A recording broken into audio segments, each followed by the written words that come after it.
bandiraɓe sehlaɓe heɗotoɓe radio Jol Sare jaam hira moon hande garti oɗo ñalawma alarba hawri ko nogas e ɗiɗi lewru janvier hitande ujunnaji ɗiɗi nogas e joyyi habruji moon e ɗemgal Pulaar guidoro toon to États-Unis hono kanko Donald Trump en wayno e nder ko yalti décision jaltuɗa no wawi neldude ken wona temedde ɗiɗo yimɓe dadiɓe ɗum noon ko sarde ɗumen e guure won pour ƴewde yimɓe ɓe ganduɗa en ko mbiyata immigré ji fotɓe nawsede walla yaltinede États-Unis. Donald Trump kadi wona tension nane ɓeydo wonde ka ɗo hakkude makko oɗo sa joni e Danemark ɗum noon tawde ha ɗum rutto wiide wonde ko il faut ko kamɓe États-Unis ɓe kefta hono Greenland. Habruji men international en puɗɗori kanko Donald Trump ko fuɗɗi haalde joni ko fati ñalawma ko garan ɗum noon ko wi ko 24 heures mawo addu jaam toon to Ukraine e ƴeewen kadi o jani holko wi hol menace uji ɗi waɗi fati Russie. Habruji men international ko ɓuuri en hewde en ko toon to Sénégal ɗum noon mani dutto e affaire Farba Ngom aljuma garoɗo en kamɓe assemblée nationale ɓe noddi kadi pour député ji yo ngar ɓe mbawa ƴewde ko fati en résultat ji gomiɗi to commission ato ko joɗinoɗo hanki pour wawde huccide makko walla namdade Farba Ngom kanko Farba Ngom ko fati en ko takkako ma en dutto toon kadi ƴeewen kadi oɗo sa joni yimɓe nangaɓe hewɓe holko kadi kanko hono kanko député Ceerno Alassane Sall ɗum noon ko député rewmi holko haali ko fati oɗo sa joni nguɗo laamu kesol ko waɗata toon to Sénégal ɗum woni titre uji men ɓurɗo mawnude oɗo journal siftinɗon tan hande ko alarba nogas ɗiɗi lewru janvier hitande ujunnaji ɗiɗi e nogas e joyyi ko musidɗo moon Amadou Touré haaldata e moon ma en gartu joni joni. Radio Jowarnade ka leydi Canada ka France naɗa Sénégal ka Portugal ka Cameroun Afrique o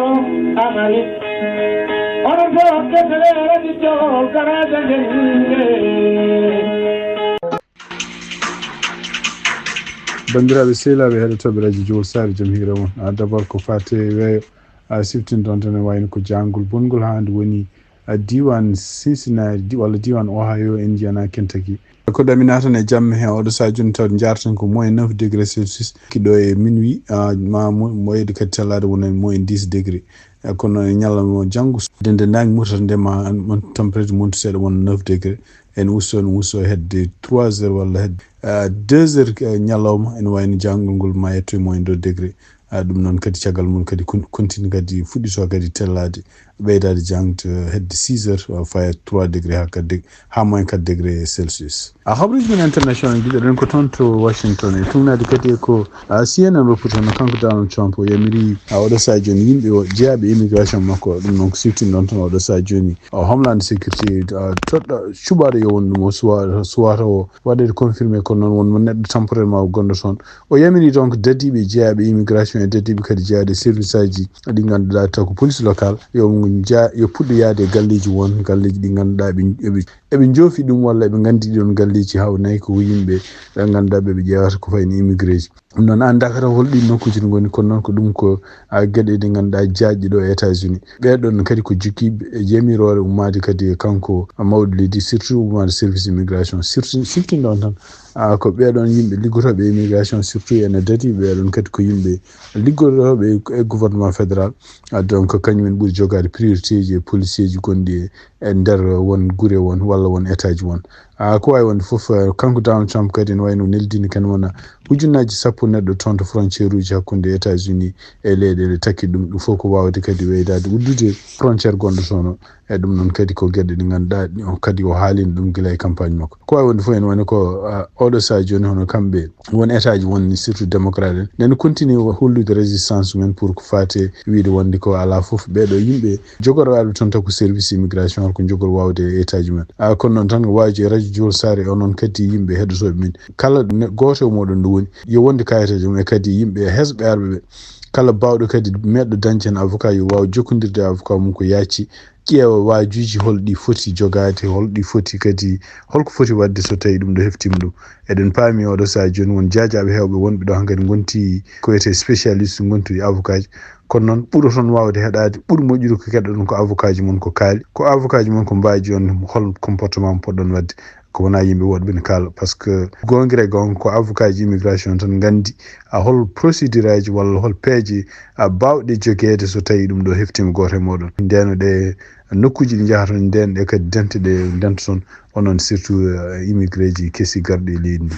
habruji men international guiƴe ɓen ko toon to Danemark hono goto e yimɓe jeeyaɗo parlement Danemark biyeteɗo Anders Wistisen ko ho toon to Danemark e nder konngudi ɗi ƴefti hannde o haali haala bonka ko faate Donald Trump o siftinde Donald Trump o wiide makko wonde ko kanko awɗo Anders ko jeeyaɗo parlement européen kanko représentant Danemark o wi dabare ko ɗum siftinde Donald Trump e konngudi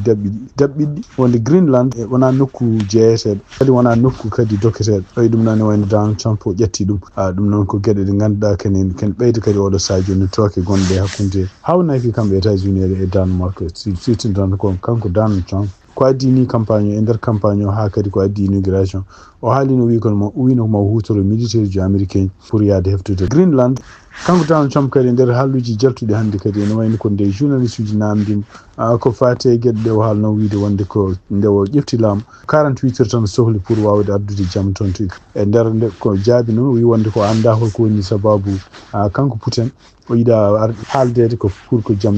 no artiri toon to Ukraine e wiide makko kanko Donald Trump o wi wonde ko Ukraine ene holli yidde wonde haaldede yidde waddede arrangement beele jaam daña toon o kono anda holko woni hol probléme Putin o kadi ene wayno Putin ala choix surtout oɗo saha joni toon to ngaalu gongu toon to Russie no way bonde ɗum noon ko hunde nde ngannduɗa henne so tawi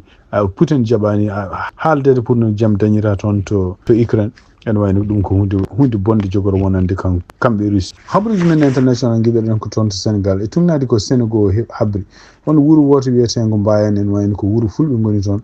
duppama ñalawma hen ɗum ɗon noon fof ari ko caggal nde kamɓe kadi wuuro wongo jeeya wiyetengo Kër Mariam neɗɗo goto biyeteɗo Moussa Diouf nde wara toon neɗɗo o kadi ko demannoɗo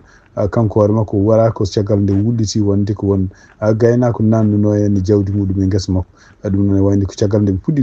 dugdude oɗon gaynako fiimo labɓi ko ɗon o maayi kanko oɗo biyeteɗo Moussa Diouf ɗum waɗi donc yimɓe jeeyaɓe wuuro makko kanko maayiɗo Kër Mariam kañumen koyemen wayno ngari jani e wuuro Mbayen duppi gueɗe kewɗe wonnonge ngoɗon wuuro andaka noon so tawi won maayiɓe e nguɗon cuum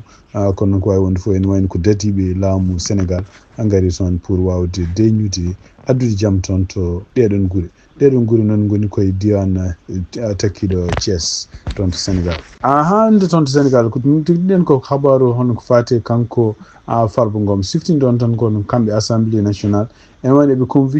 convoqué député ji mabɓe eɓe noddi ɗumen yo gartu toon to jooɗorde mabɓe assemblée nationale to à 11h ñalawma 11h ɗum noon ko aljuma ɓaawo janngo pour wawde haalde ko fate en ittude hono humanité makko kanko Mouhamadou Ngom di Farba Ngom ɗum noon e wayno ko caggal nde kadi ɓe keeɗi walla ɓe keeɓi rapport gommiɗo toon to commission ad hoc jooɗinoɗo toon to ñande talata henki oɗum commission kadi tunnade kadi ko faama hen ɓen ponno joddade koye makko kanko Farba Ngom walla mo représentant makko pour heɗade gueɗe ɗe ɓe jiiɗi namdadema ko ɗum waɗi oɗo saha joni kamɓe assemblée nationale ɓe convoqué député ji kadi yo ngar toon to assemblée nationale ɓe kala ko fate hol immunité makko ittirte kanko Farba Ngom siftinde tan ko oɗo saha joni wayno ko yimɓe hewɓe renduɓe surtout ko wayno avocat ji ɗi ngannduɗa en défendoɓe kanko Farba Ngom e kadi e yimɓe ɓe ngannduɗa en supporteruji makko ene wayno koko ñaññi toon Sénégal e ko anda e ñalawma hono seppoji mawɗi ma mbatta toon to Agnam ɗum noon ko yimɓe kadi jeeyaɓe ngannduɗa en supporteruji hono kanko Farba Ngom e yimɓe kadi jeeyaɓe toon e communauté surtout en nokkuji toon to Agnam tumnade ko holla e média ji e jamma hen hakke kene ɓuuri bisuji nogas ene wayno fof ko jiyama ne payi toon to nokkuji gonɗi toon to Agnam ko jiiɗa e ɗum ɗon e wayno affaire avocat ji kewɗi walla yimɓe hewɓe jeeyaɓe avocat ji mabɓe fonnoɓe wadde conférence hanki ɗum ɗon ko caggal de commission ad hoc nde gasni ligguey mum e ponno wadde conférence de presse kono noon e sibamude lorodiral gongal hakkude ordre mabɓe des avocats e kamɓe ɓeɗo avocat ji ene wayno ɓe nguɗon boto haysi kono noon caggal muɗum wayno ko boto ngongu waɗi ɗum noon ko avocat ji goɗɗi kono noon ko yimɓe jeeyaɓe ko wiyete takkuwol ɗiɗon avocat ji kadi kaaɗi mbi wonde ko kanko Farba Ngom ko takka ko wawi takkede foof kañumen koye men jiyani ɗum ɗon ɗiɗon kayitaji walla ɗiɗon preuve aji toon to assemblée nationale donc kaali mbi wonde ko hadde procureur financier mo wona juge yamirde wonde ko Farba Ngom yo ɓoore ɗum ɗo fonno wonde ko juge d'instruction walla police walla gueɗe ba noon enquête walla ara wiya wonde ko ɗum ɗo kanko Farba Ngom fowa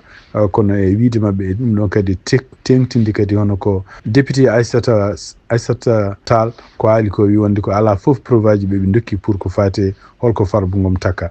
illa wonde ko oɗo sa joni ɓe ne ndewe makko pour ƴewde ɓurtude wutte makko ittude ko immunité makko donc ɗum waɗi hono kanko kadi biyeteɗo ceerno Alassane Sall kañum hoɗum jeeyaɗo député ji biyeteɗo valeur walla rewmi ngor wi wonde ko ene wayno ko oɗo sa joni nanggue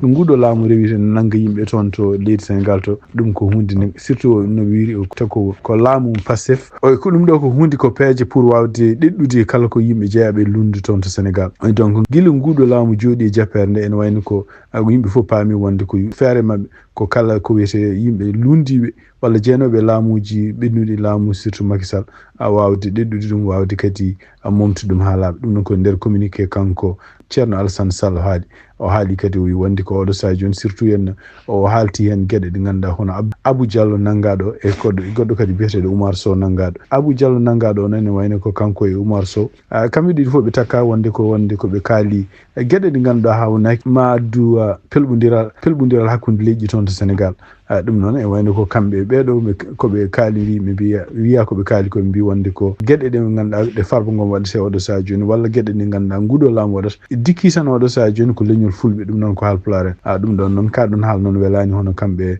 laamu Sénégal ngu ɗum waɗi kamɓe ɓeɗo ɗum nangga siftini ɗon toon noon kanko Abou Diallo o wonno koye Sen TV ene wayno ko nanggano ko gila ñande altine ɓennu ɗo e oɗo ñalawma hannde o ɓenninama toon to procureur de la république tugnade hande habaruji gomiri to Sénégal tugnade hande avocat ji kamɓe jeeyaɓe takwallu e tugnade hande koɓe kaali mbi wonde ko ono compagnie ji makko kanko